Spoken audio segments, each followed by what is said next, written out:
Wine is a passion, and for us, that's the biggest part. They actually say when you enter into this business, don't do it to make $1 million, and if you want to make $1 million, start with $2 million. It's not something you get into and get out of quickly. Well, you can, but we really are in it for a long haul. We see the long term in the passion of making wine and sharing it with friends and producing various types of wine that age for years before they come really to fruition. You have to start with a huge passion to want to make the best wine.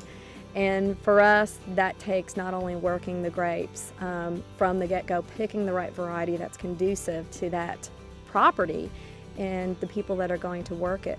For us, we actually have about 3,000 vines on the property that we work every day.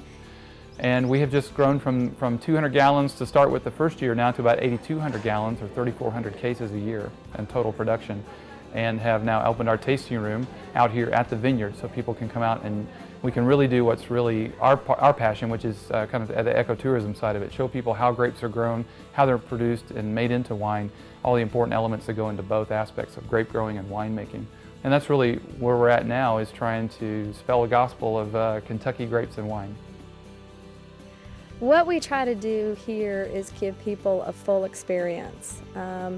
When they come out here, we want them to be in touch with not only how the grapes are grown, give them the education about the grapes and growing the grapes, but how it's actually made into the wine, and the whole experience of then exchanging that wine. What people enjoy wine with is food.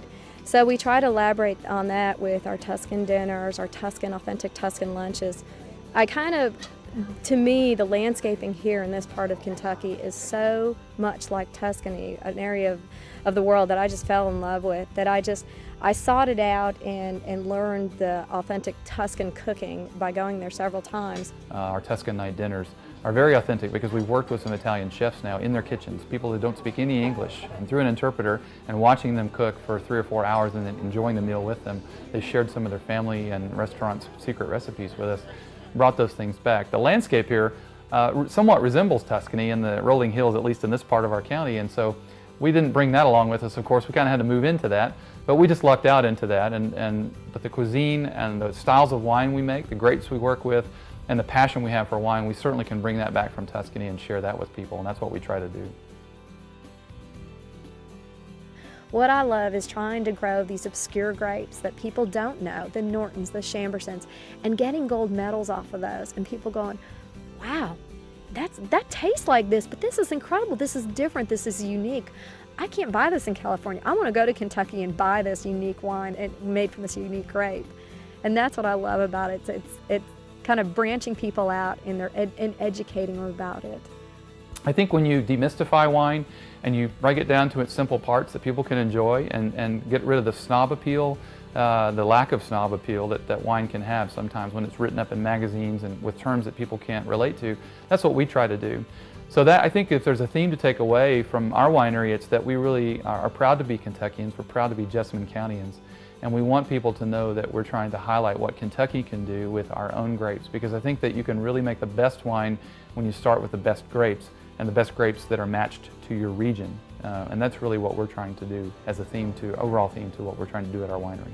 That's what I think what makes us different, is we want you to walk away with feeling like you've gained knowledge and you've gotten experience here. We're actually, part of my goal in the next several weeks is to finish up my self-guided tour so people can actually walk in. They don't have to have somebody, if we're not giving a tour that moment, they can still see the vineyard, they can still walk around, they'd have a brochure, they can kind of meander through the vines and it would tell them and describe to them all about it. My husband, being an educator, really feels, and I too feel like, if you can educate them about this vine and the terroir, they're going to want to taste it. They're going to want to explore it further. They're going to want to taste more of this type of variety. It's not just selling them this Norton, it's selling them all of the Nortons. It's not just one Chamberson, it's all the Chambersons. Get them into these types of grapes that are so familiar, so great for this area. But we try to educate them from the ground up and show them how this property is so great for this type of variety. So it is all about educating the customer, definitely.